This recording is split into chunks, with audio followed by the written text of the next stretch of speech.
এমন সব টানাপোড়েনের মধ্যে বিমান ভাড়াও বাড়তে শুরু করেছে। ইউনাইটেড এয়ারলাইন্সের প্রধান নির্বাহী স্কট কির্বি সতর্ক করেছেন, জেট ফুয়েলের দাম বাড়ার কারণে বিমান ভাড়া বাড়তে পারে। যুদ্ধ শুরুর পর থেকে জেট ফুয়েলের দাম প্রায় 58% বেড়েছে। ক্যাথে প্যাসিফিক ও তাদের বাজেট এয়ারলাইন এইচকে এক্সপ্রেস ইতিমধ্যে জ্বালানি সারচার্জ প্রায় দ্বিগুণ করেছে। হংকং এয়ারলাইন্সও একই পদক্ষেপ নিয়েছে।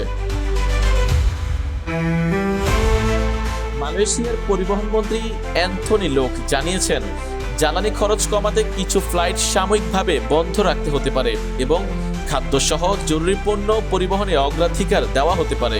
যুদ্ধের কারণে ভ্রমণ পথও বদলে যাচ্ছে। মধ্যপ্রাচ্যের আকাশসীমা এড়িয়ে চলতে গিয়ে এশিয়া ও ইউরোপের অনেক রুটে বিমান ভাড়া অস্বাভাবিকভাবে বেড়ে গেছে। সিঙ্গাপুর এয়ারলাইন্সের কিছু রুটে এই মাসে ভাড়া প্রায় 900% পর্যন্ত বেড়েছে। এই যুদ্ধের প্রভাব উৎপাদন ও প্রযুক্তি খাতেও পড়েছে। বিশ্বের প্রায় 8% অ্যালুমিনিয়াম উৎপাদন হয় পারস্য উপসাগরীয় অঞ্চলে। হরমুজ প্রণালী বন্ধ হয়ে যাওয়ায় কাতার ও বাহরাইনের কয়েকটি অ্যালুমিনিয়াম কারখানা রপ্তানি সাময়িকভাবে বন্ধ করেছে।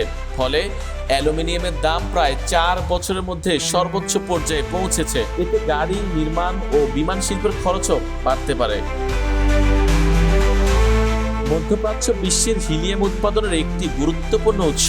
সেমিকন্ডাক্টর তৈরিতে হিলিয়াম অত্যন্ত প্রয়োজনীয়। চিকিৎসা যন্ত্র, বৈদ্যুতিক গাড়ির ব্যাটারি এবং প্রতিরক্ষা প্রযুক্তিতেও এর ব্যবহার রয়েছে।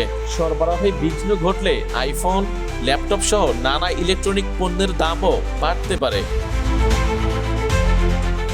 নেদারল্যান্ডসের গ্রোনিনজেন বিশ্ববিদ্যালয়ের আন্তর্জাতিক সম্পর্ক বিভাগের সহকারী অধ্যাপক উইলিয়াম ফিগুয়েরোয়ার মতে, যুদ্ধের প্রথম দিন থেকেই সাধারণ মানুষের পকেটে এর প্রভাব পড়তে শুরু করেছে। পেট্রোলের দাম বেড়েছে, মূল্যস্ফীতির আশঙ্কায় মর্টগেজের সুদ বাড়ছে, তেল ও পরিবহন ব্যয় বাড়ার কারণে বৈশ্বিক অর্থনীতি মন্দার ঝুঁকির মুখেও পড়তে পারে।